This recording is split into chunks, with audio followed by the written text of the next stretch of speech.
بسم اللہ الرحمن الرحیم۔ السلام علیکم۔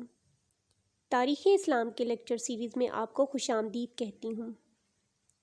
اسٹوڈنٹس، اس سے پہلے کی ویڈیوز میں آپ کو آپ صلی اللہ علیہ وسلم کے نبوت کے دور کے بارے میں اور خلفائے راشدین کے عہد خلافت کے بارے میں بتا چکی ہوں۔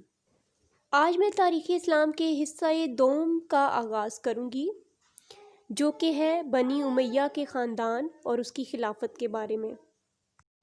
تو اسٹوڈنٹس، آج کی ویڈیو لیکچر میں آپ کو بنی امیہ کا مختصر تعارف اور بنی امیہ کے خاندان کا شجرہ نسب بتاؤں گی۔ خلافت راشدہ کے بعد خاندان بنی امیہ کی حکومت قائم ہوئی۔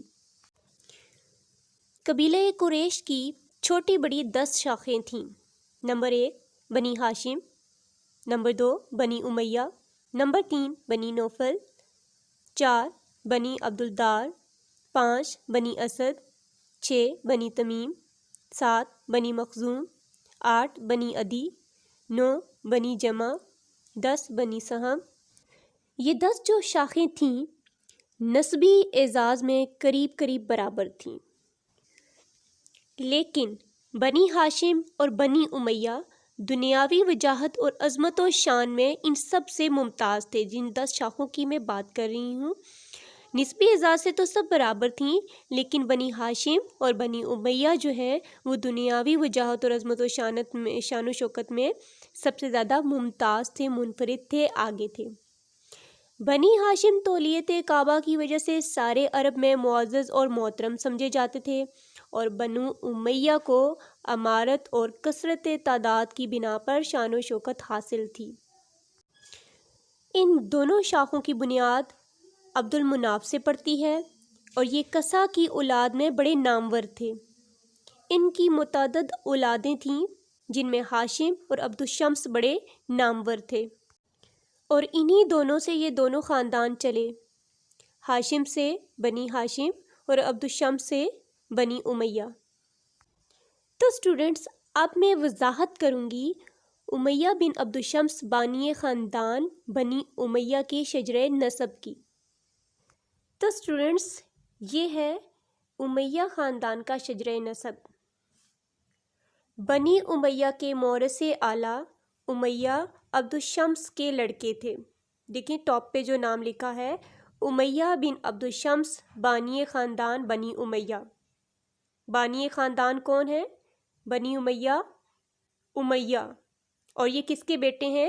عبد الشمس کے بیٹے ہیں۔ اسٹوڈنٹس پلیز نوٹ کیجئے گا، ابتدا میں قریش کی سپہ سالاری کا عہدہ بنی مخزوم میں تھا۔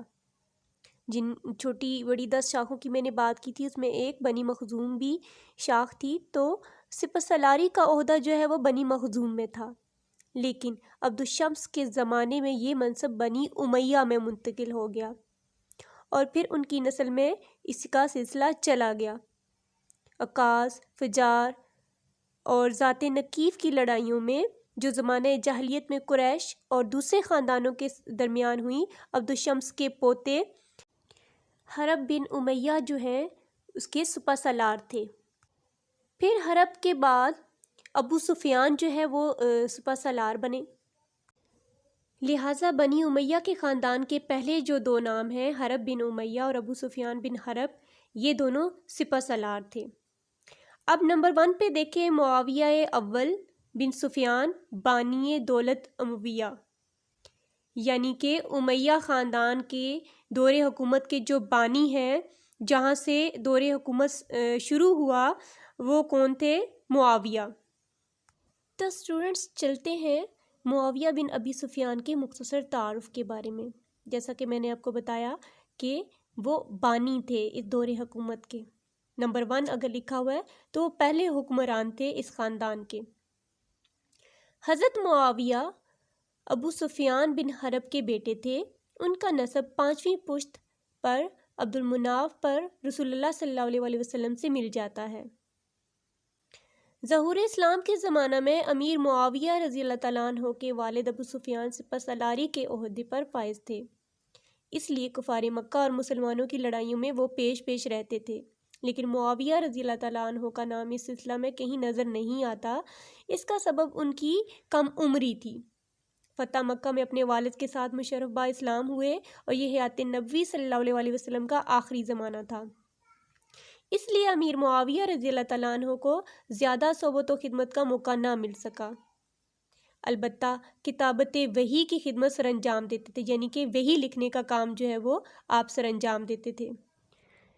اگلی ویڈیو لیکچر میں آپ کو ان کے دور خلافت اور اس کے اہم کارناموں کے بارے میں تفصیل سے بتاؤں گی۔ آپ کا دور خلافت 41 ہجری تا 59 ہجری ہے۔ تو اسٹوڈنٹس اب میں بات کروں گی بنی امیہ خاندان کے دوسرے حکمران یزید اول بن معاویہ کے بارے میں۔ امیر معاویہ کے انتقال کے بعد ان کا لڑکا یزید اول تخت نشین ہوا۔ یہ میسون بنت سجدل کے وطن سے تھا۔ اس نے عیش و عشرت کے گہوارے میں پرورش پائی تھی اور اس کی زندگی شہزادوں اور میرزادوں جیسی تھی۔ سیر و شکار کا بہت شوقین تھا، لیکن سپہ گری کے جوہر بھی ان میں موجود تھے۔ اور اب میں بات کروں گی امیہ خاندان کے تیسرے حکمران کے بارے میں، جو کہ ہیں معاویہ ثانی بن یزید۔ یزید کی موت کے بعد ربیع اول میں ان کا نوجوان لڑکا معاویہ تخت نشین ہوا۔ اس وقت اس کی کل عمر 21 سال تھی، لیکن بہت ہی دیندار اور صالح تھا۔ یزید کے زمانے میں جو حادثات اور واقعات پیش آئے تھے، انہیں دیکھ کر معاویہ کا دل سلطنت سے پھر گیا، اس لیے 3 مہینے کے بعد وہ خلافت سے دستبردار ہو گیا۔ اور اب میں بات کروں گی امیہ خاندان کے چوتھے حکمران کے بارے میں، جو کہ ہیں مروان بن حکم۔ مروان بنی امیہ کی دوسری شاخ بنی العاص سے تھا۔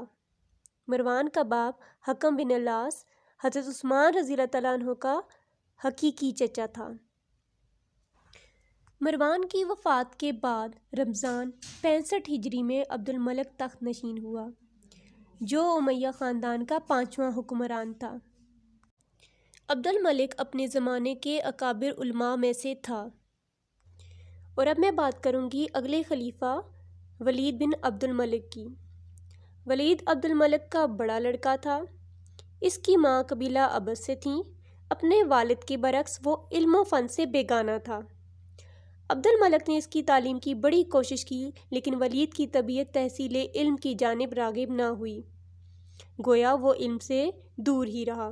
لیکن جہاں بانی کے اور تمام اوصاف بدرجہ کمال موجود تھے، یہ بنی امیہ کا کامیاب ترین خلیفہ بنا۔ اور اب میں تعارف بیان کروں گی سلیمان بن عبد الملک کا۔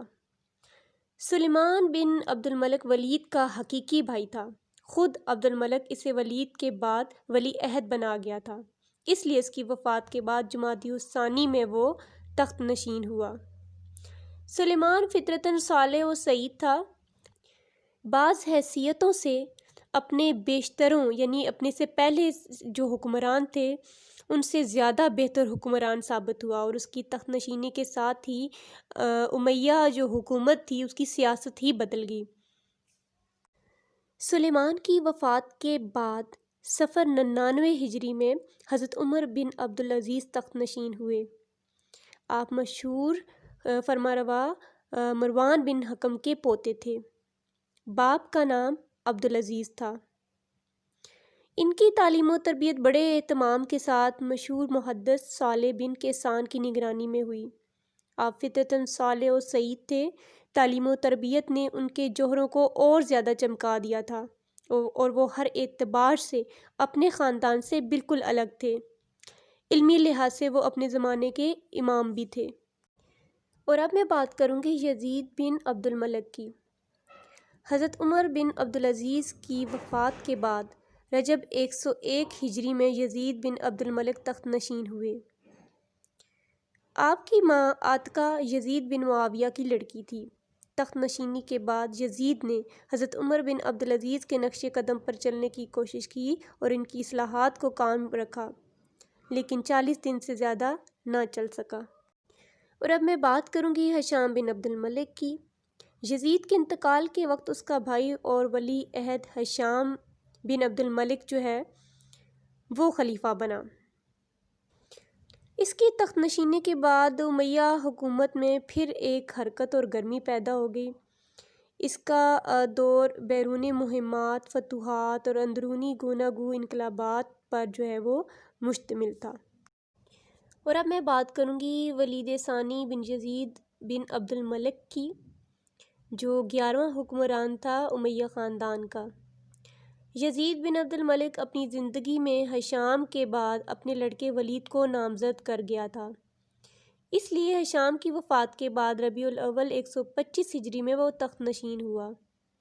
ولید ہر اعتبار سے خلافت کے لیے نااہل تھا، ہر وقت غیر اخلاقی سرگرمیوں میں مشغول رہتا تھا۔ ہشام نے اپنی زندگی میں اسے بہت سدھارنے کی کوشش کی لیکن ناکام رہا۔ تو اسٹوڈنٹس، یہ جو 11 حکمران تھے بنی امیہ کے، ان کا مختصراً تعارف میں نے آپ کو بتایا اور اس کا شجرہ نسب بتایا۔ ان سب کے دور خلافت کے بارے میں تفصیلاً میں آپ کو نیکسٹ ویڈیو لیکچرز میں بتاؤں گی۔ اگر آپ کو میری یہ ویڈیو پسند آئی اور آپ چاہتے ہیں کہ میں اسلامک ہسٹری پر مزید ویڈیوز بناؤں تو آپ کمنٹس میں مور ویڈیوز لکھ کر مجھے آگاہ ضرور کریں۔